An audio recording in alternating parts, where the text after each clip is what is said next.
Hey, and welcome back to another podcast with me and on a mouse. A lot of people want to know what I look like, and a few people are saying, well, the Borg, what people are calling the organization these days, is going to find out anyway. Yeah, I should think they probably will.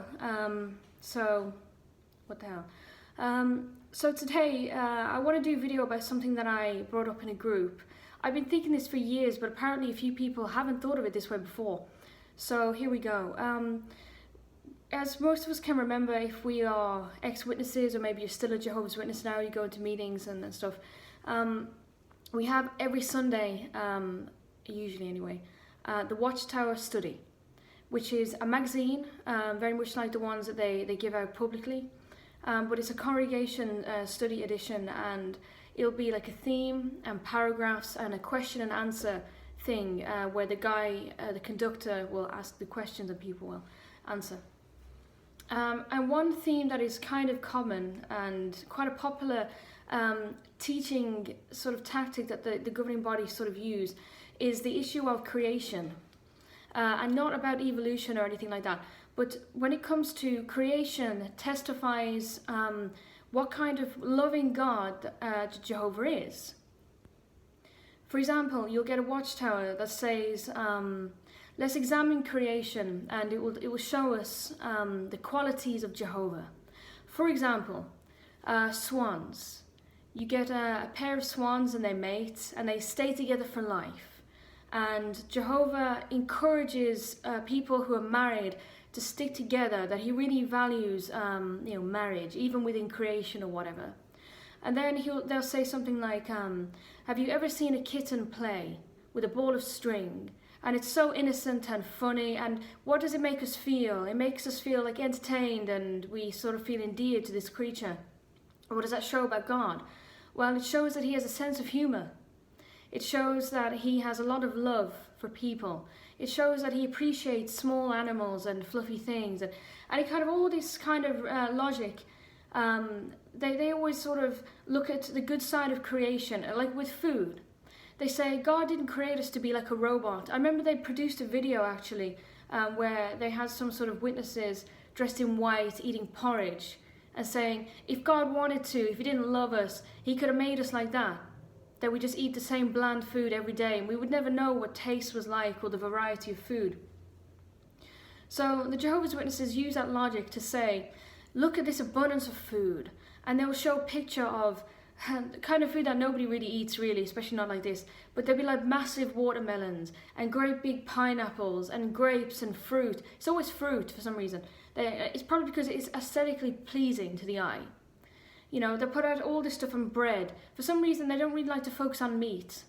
And I don't know whether that's because of their assertion that in the new world we'll all be vegetarians, which is something I'll come to another time, about the hypocrisy of witnesses that eat meat now, even though they claim that they are living the life that they want to live in the new world now to prepare, and yet they all eat meat. That's strange. Shouldn't they all be vegetarians to be in line with God's plan? And of course the respect for life, which they clearly don't have. But yeah, they use all these pictures of food, beautiful food, and they say, oh, this is God's love for us, that he wants us to eat a vast variety of food that tastes really nice and enjoy ourselves instead of eating grass or oats or some kind of bland food. And so that's evidence of Jehovah's love for us.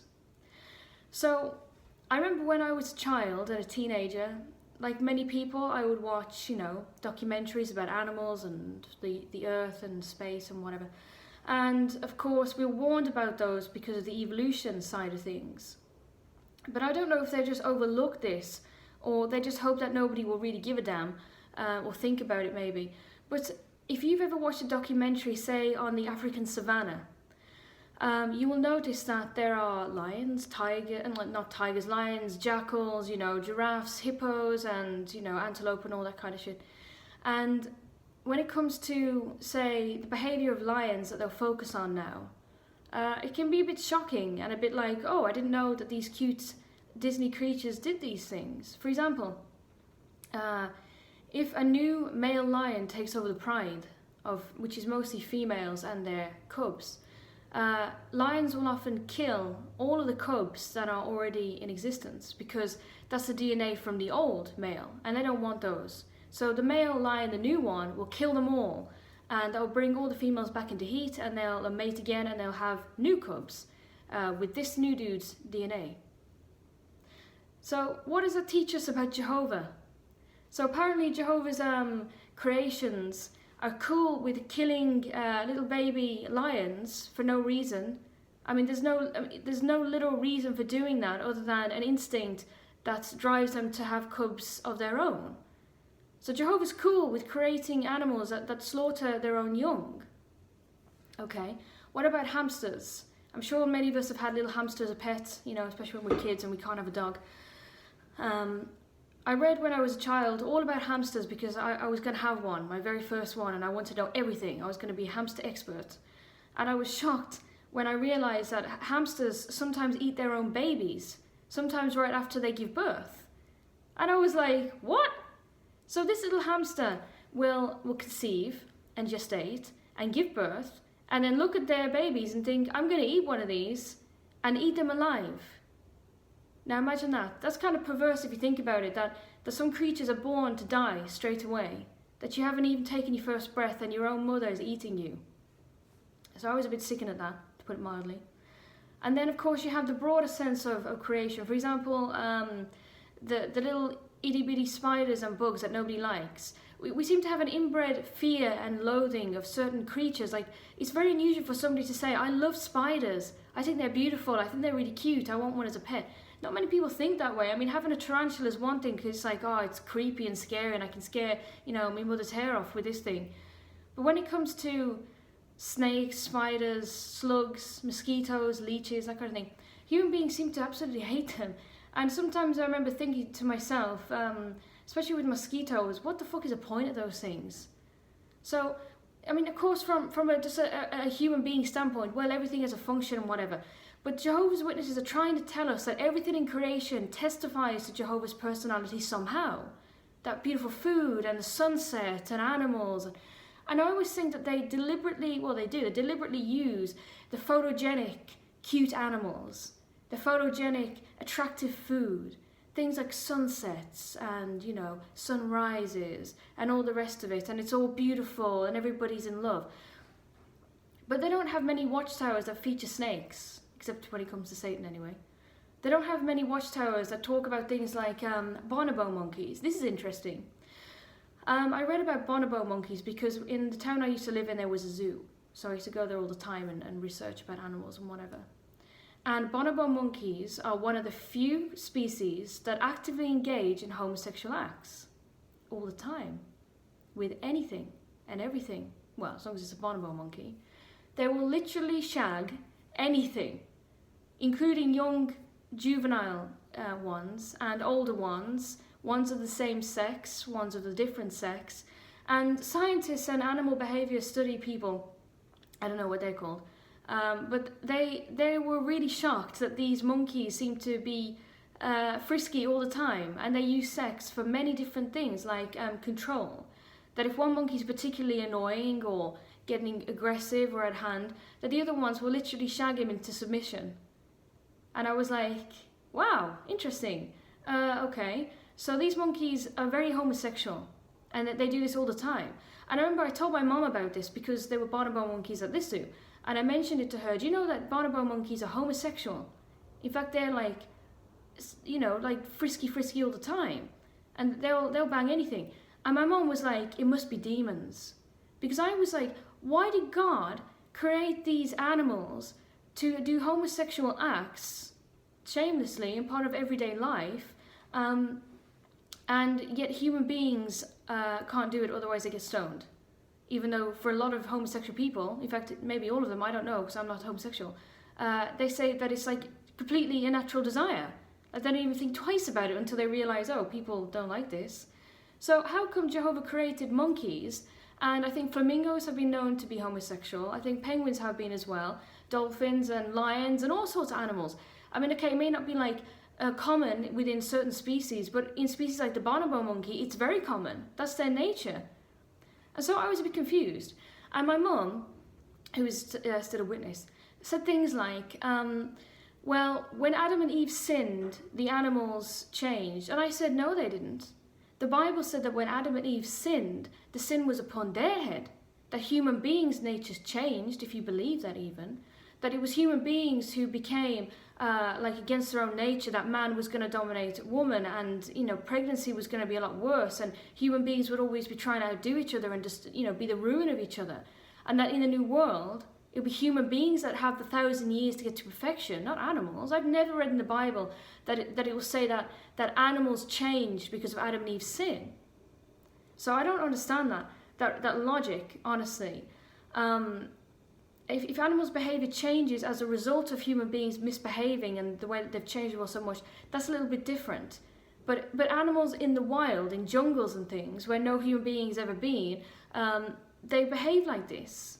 And people that watch them privately and observe them from, their own natural habitat, observe this. Animals in zoos do it naturally. And it's like, well, why did Jehovah create these animals that do these weird acts that apparently should disgust us, and yet this is normal for them? Yeah, I mean, there are plenty of horror stories within nature anyway. One of my favourite one is some kind of wasp that lays its eggs inside of a living spider. Yeah, and then the spider walks around and lives, and then one day the eggs hatch and they explode the spider, and then while the spider is still alive, they eat it. Wow. What kind of God does that? I remember saying to my mum, if you didn't know that these kind of creatures existed because you lived in like a little bubble, say if you lived in a compound and the Jehovah's Witnesses only told you about the nice fluffy animals like puppies and kittens and things, and I said to you, did you know that there are things called wasps and they do this thing? Or show them a picture of like a snake eating a bat. If you go on Google, there's a horrific one of that. Or snakes that eat other snakes, or dogs that there's like 3 of them trying to have a threesome and stuff like this. They would say that I was either lying or that it was Satan's creation. They would honestly think that it came from the devil, because how can a loving, rational God create one of these monsters?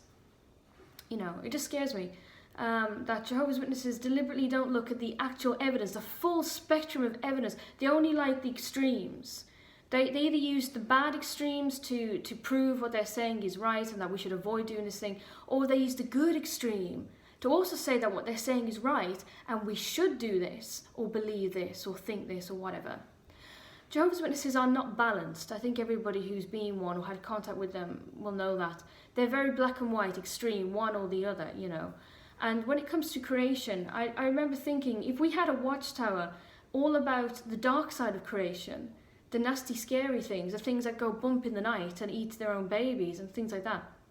And then the question was, as in the other Watchtowers, what does creation therefore show us about Jehovah? What have we learned about God from this paragraph? Do you think anyone will put their hand up? Yes, sister. Oh, yeah, wow, this animal that eats its own babies, it shows that Jehovah really doesn't care about life. That creatures are disposable. That babies aren't sacred, really. That procreation is just, it's just a thing that we do, like sneezing. Yes, that's very good, sister. Okay, moving on, next paragraph. What? We only learn about the nice fluffy things in life. We don't learn about the nasty side, except when it suits the Jehovah's Witnesses to say, oh, this is the bad side of life, don't go there, that's Satan. But you can't say, for once, you cannot blame Satan for the way that animals behave, which shock and disgust Jehovah's Witnesses.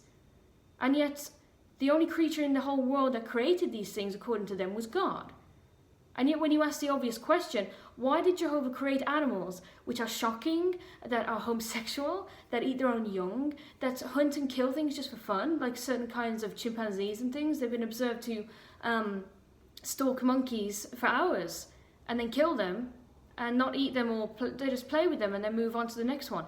And it's kind of like, this is strange, because again, this isn't human influenced behavior like a dog that's taught to do tricks and people say, well, that dog's doing that thing. But this is natural instincts of animals that live in the wild or in zoos worldwide, and they all act the same. So explain that, and they can't.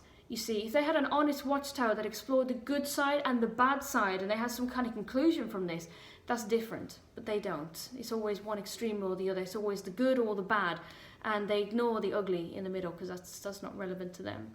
So, but yeah, I just brought that up because I mentioned it in a group, and a few people were said they've never thought of it that way before. Back to atheism, and I thought, yeah, that's maybe at least it's not everybody that thinks this. Maybe it's just me, or I don't know. So if you've had thoughts about that before, or you have something to add, put it in the comments. And you know, thank you for listening again to my video. I hope I haven't shocked you all with my face, because you know I have just woken up, kind of thing. So yeah, and keep on commenting. It's so great to hear people talking. I'd like to do, when I have enough of them, this sounds really egotistical, when I have enough negative comments, I'll do a video maybe addressing some of the things people have asked me. But as it is, I only have a few. Most of them are really good, which is nice.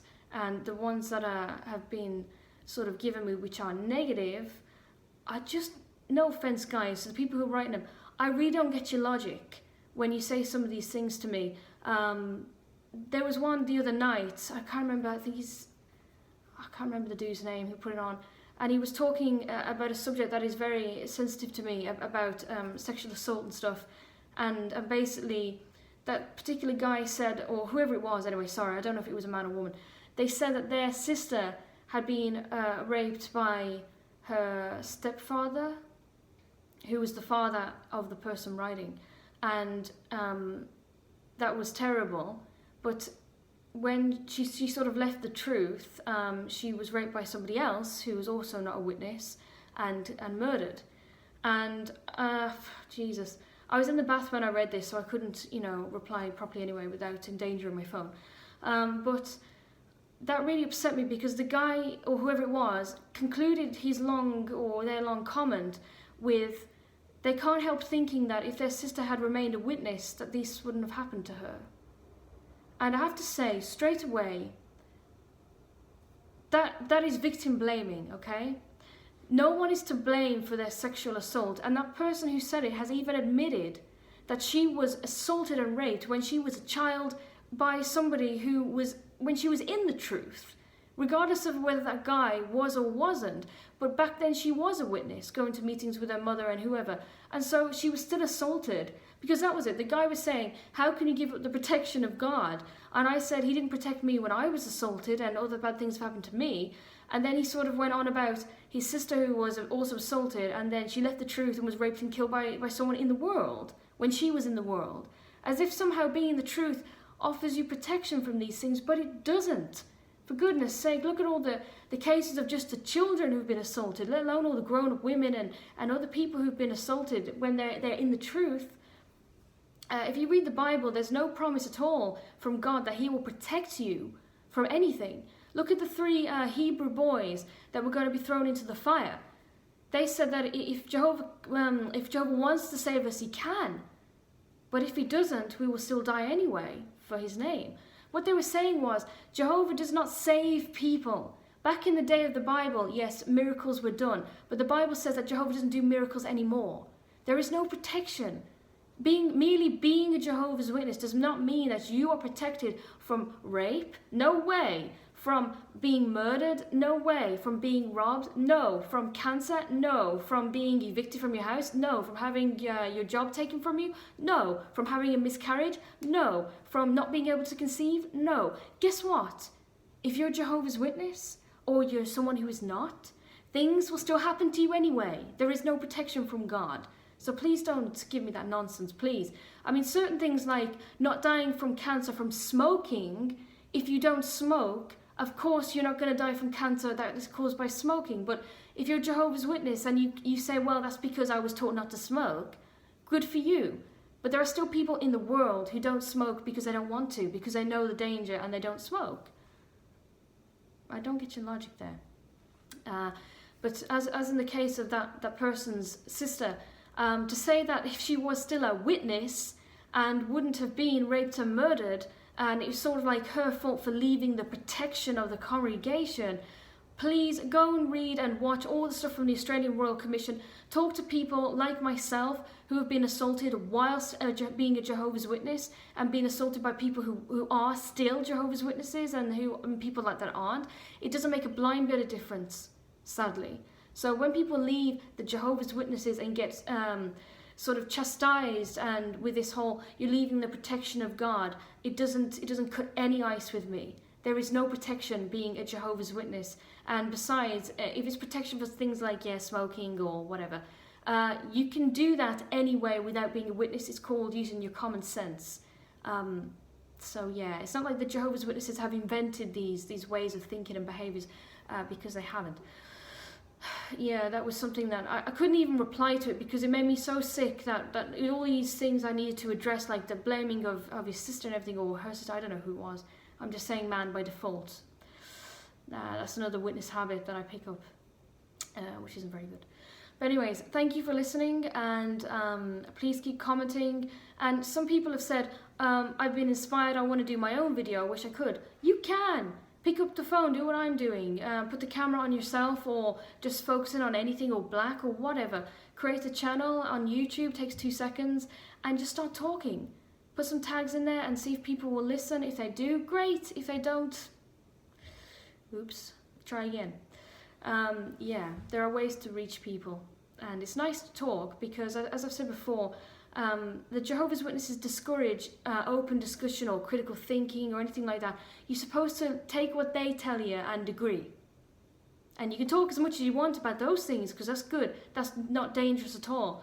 But if you want to talk about things like, hey mommy, how come, hamsters eat their own babies and Jehovah made them do that? That's not very nice. Or, hey mom, how come we can't talk to uncle or sister so-and-so, whatever? They're disfellowshipped. I thought they were a nice person and all this stuff. When it becomes those kind of subjects, they don't want to talk about that. You're being bad now. So keep doing the opposite, and talking and keeping open discussion and asking questions and challenging stuff and arguing, and do all that stuff, because that's the only way we learn and become better people in the end, I hope anyway. But yeah, thanks for watching and listening, whoever you are out there. And a big thank you to people who are sort of watching all my videos. I've had a few comments saying that they've been binge watching my videos or keeping up with them or whatever. That's really nice. Thank you. Because, it's nice to talk and people listen. But anyways, yeah, peace out, and keep tuning in for more stuff from me. Bye.